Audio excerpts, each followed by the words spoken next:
Hello everyone, I'm Darielle Snipes and you're watching a special edition of CMSD TV Talk to the CEO featuring District CEO Eric Gordon. Today's talk will be focused on the district's long-term planning when it comes to K-8 and high school facilities and programming. I would like to welcome Eric Gordon to shed light on the planning. Thanks for joining us. Thank you. So we're entering a new phase of the long-term planning with the presentation of emerging recommendations for academic programs for K-8 and high school facilities and programming.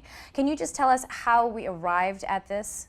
Well, so it's been a long journey, but about last fall, the Bond Accountability Commission, which is our independent watchdog organization, and our Board of Education directed the administration to revisit our master facility plan to make sure that it was updated to really be responding to the needs of our community in the next 5 to 10 years. So last spring, we did a number of community meetings to gather feedback and input, and then previewed some recommendations for K-8 schools, had another series of meetings, got a lot of feedback, and then in June the board narrowed those recommendations and then kind of put the process on hold while we went into summer recess. As we've returned, we have revisited the community, just finished those meetings to gather feedback on the high school footprint, and here in the next few days we'll actually be releasing recommendations for our high school footprint going forward and bringing back those K-8 footprint recommendations. Again, gathering feedback from the community, another series of meetings that are posted on our website, and then finally bringing those to the board for decision likely in November. So like you just said, we finished a series of meetings at which the district has shared data on academic performance, enrollment, capacity, and building conditions. So what does that data tell us? Well, so what we see is that while we are improving and we had a really positive report card, we still have a long way to go. I don't think that's surprising to anybody. But what is interesting is that we have large numbers of students who are sitting in lower performing schools while we actually have available seats in higher performing schools. So that's one finding in the data, and that's true at K-8 and high school. The other thing that we find is that we have more seats than we need with the district, charter, and parochial schools along with vouchers. There are just far too many options available for far too few kids. And while the district can only be responsible for our portion of that, we have empty seats, particularly on the east side of the city, both in K-8 and high school. And that means we're spending resources very thinly by operating more facilities and more seats than we really need. And so we're going to have to make some difficult decisions around how many schools we need, where do they need to be, that sort of thing. Then finally, we have a number of buildings that have not yet been modernized, and so there may be places where we actually need to build, because we have the kids, but they're in an old, outdated building, maybe not air conditioned, and school starting earlier and earlier, things of that nature. So it's a complex puzzle. There's not going to be one solution that fits the entire city, but multiple solutions, and I encourage people to think about it like a jigsaw puzzle and what's the right fit to get everybody covered and have the whole portrait of the city. So you stress the importance of feedback. So what did you feel about some of the feedback that you got? Well, first of all, people have been really passionate and really respectful at every meeting, even when the toughest topics are on the table, and I really appreciate that. People understand that we have a resource limit, there's only so much we can do, but they're also very passionate for the neighborhood they live in, and school matters, and having a school in the neighborhood matters, and so it's very difficult to weigh out options where we may have to close the school, even though we don't right now have the kids in those schools. And so I would say, just the fact that people have been really candid about they understand the challenge.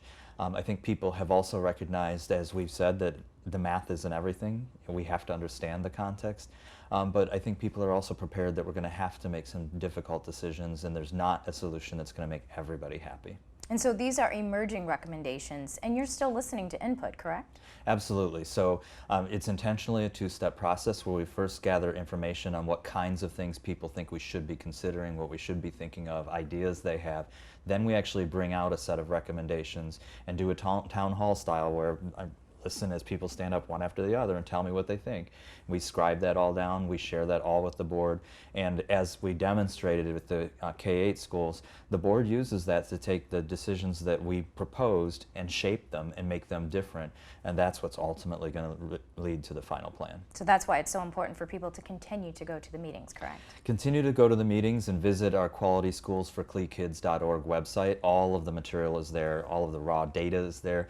Every note that that people have sent us, emails that they've sent us. So everything is transparent so that when, at the end of the day, if someone is unhappy with the decision, they cannot say they didn't have every piece of information to understand how we came to it. And so when will the plan be available for everyone to see, and what do you expect?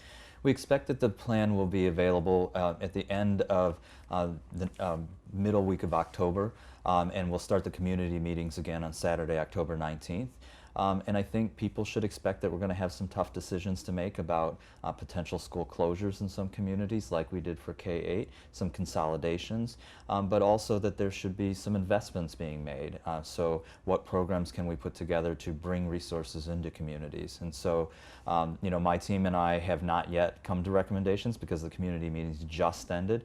That's the work we're going to do here in the next week so that we're prepared to bring out our very best thinking and then have the community really pressure test it for us. Okay, and switching gears real fast. So Sure. we've reached the end of the first grading period. What stands out to you as the beginning of the year and the first quarter ends? Well, you know, we had a really great report card this year. We have a long way to go. I'm the first one to say it, but we saw real progress at K-3 literacy, at the performance index, which measures reading and math from 3rd through 12th grade, and on our graduation rate. Top growth in the state in many, many ways. But you know, what I'm really excited about is when I'm visiting classrooms and when I'm talking to parents and kids and teachers, it's that our kids are really wrestling with what we call complex academic tasks, things that are real and authentic and difficult that they have to figure out, and that they're demonstrating their learning authentically. They're presenting it. They're, you know, students are creating applications. They're, you know, there's an artifact that's left behind, and that, you know, because of that, they're experiencing more fun.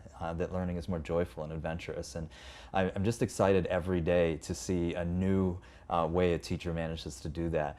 Just one example is at John Marshall, a statistics teacher actually had the infographic that we use to show the progress of the district and had the students in the classroom using the Ohio Department of Education data to verify how we created the facts that are on the infographic and to verify whether we were telling an honest story through statistics. That's what I mean about joyful and adventurous learning. The kids were really into it. It was a authentic task, and there was a way to demonstrate their learning. Right, and it's something that they'll remember for a lifetime. Yeah, and all of the math in that, the test will take care of itself. Right, so we're almost out of time. Is there anything else you'd like to add?